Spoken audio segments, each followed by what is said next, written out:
比如像董宇辉在国内做企业，未来会怎么样？肯定不怎么样啊，因为很多人不了解，做公司跟做网红是完全不同的逻辑啊，管理企业啊、运营啊、带团队啊，都不是一个体系，对吧？当你把它网红变成公司的时候，肯定完蛋了。还有没有什么问题？大家就是问问专业的也可以，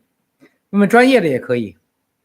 是因为食品造成一个大的东西，我不知道大家有没有关注最近很多媒体在国内的报道。就是有一个症状的，这个症状呢，按照国际的标准呢，应该是95%到97%是遗传导致的，只有2%到3%正常的阶段是基因变异导致的，叫做自闭症。但是中国现在的自闭症儿童数量特别多，然后自闭症检查呢，遗传导致的自闭症的孩子的数量跟整体自闭症相比，也就50%左右，所以跟国际的标准差得特别远。那么就有一个话题。你们应该在国内现在有人关注到了啊，很多媒体都在报道，就是为什么中国这么多都是基因突变导致自闭症，就2种，一个是遗传，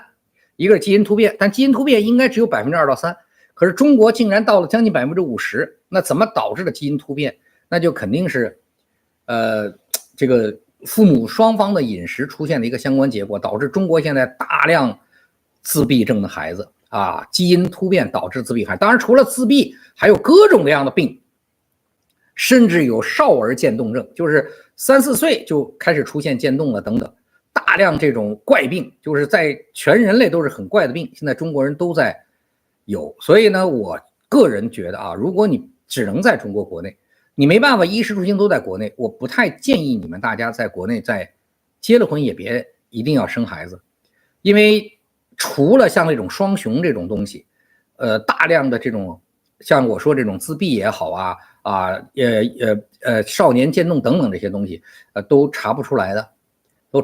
的，啊，就是还有这种大面积的叫什么黑痣还是什么乱七八糟的，就这种玩意儿都不是在孩子的那个，就是这个妈妈肚子里的时候能够查出来的，啊，因为中国人这个饮食安全、空气各种饮水的安全问题太严重了，在全世界都没办法，只是不说。只是不说啊，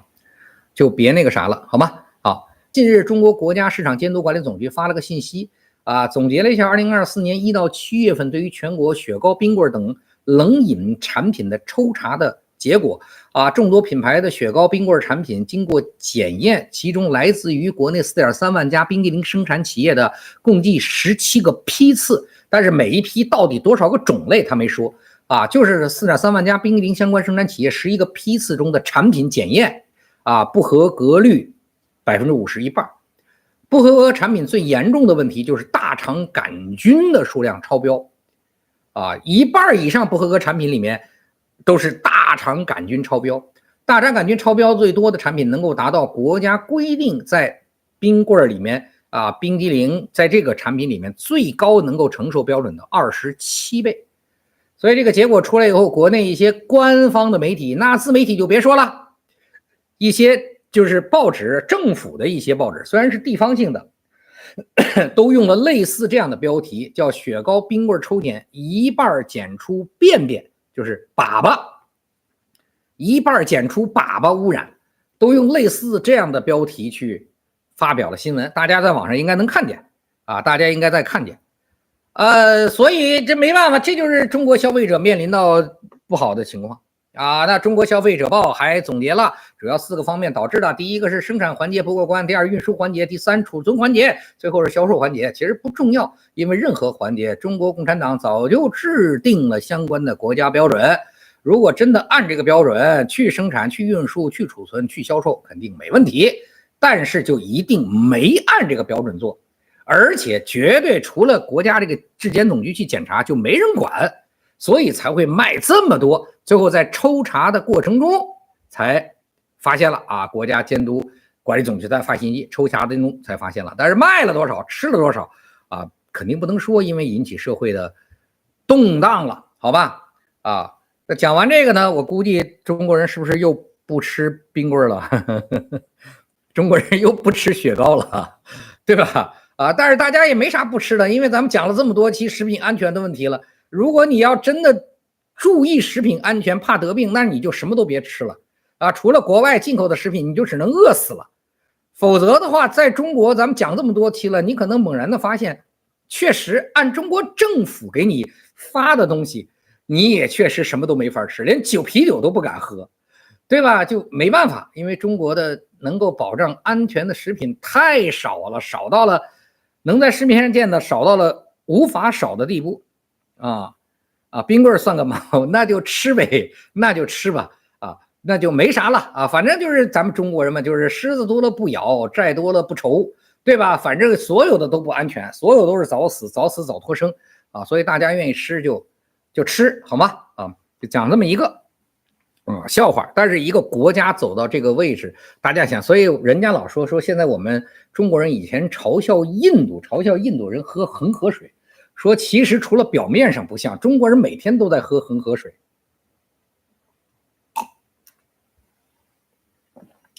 对吧？没办法。还有呢新疆普通老百姓是汉族是吗？汉族稍微难一点，如果你是少数民族，其实很多条件可以选择的我身边也有很多，已经有很多少数民族了全世界各地方跑的新疆的少数民族，汉族会稍微会困难一点。国企汽车行业，你只是电动新能源汽车还是什么汽车？现在咱们都知道电动新能源汽车烧的更多了。最近有一个地库着了140辆车，电动新能源汽车140辆，不是电动新能源汽车着了，在车库里烧了140辆车。所以电池的问题，锂电池没有办法，锂的活跃度就放在这儿。只要你是液态锂电池，这个自燃的事件永远去除不了，化学属性导致，甭管是磷酸铁锂三元锂，只要你是锂液态锂这种构架，它就没有办法解决它这个燃烧和爆炸的问题解决不了所以这种东西的就是这种化学属性的缺陷。所以这个东西也是全世界为什么只有中国才这么努力的去做这个事情。那有人说特斯拉呢？特斯拉6480，咱们去看一下特斯拉电池它的构架不要去看那些东西，你真正拆开电池给它打开了以后，你再看看它的构架，你就知道它怎么最大化的去避免了。宁波港炸了我还真不知道，我知道一个桥塌了一个大桥说有裂缝，然后炸塌了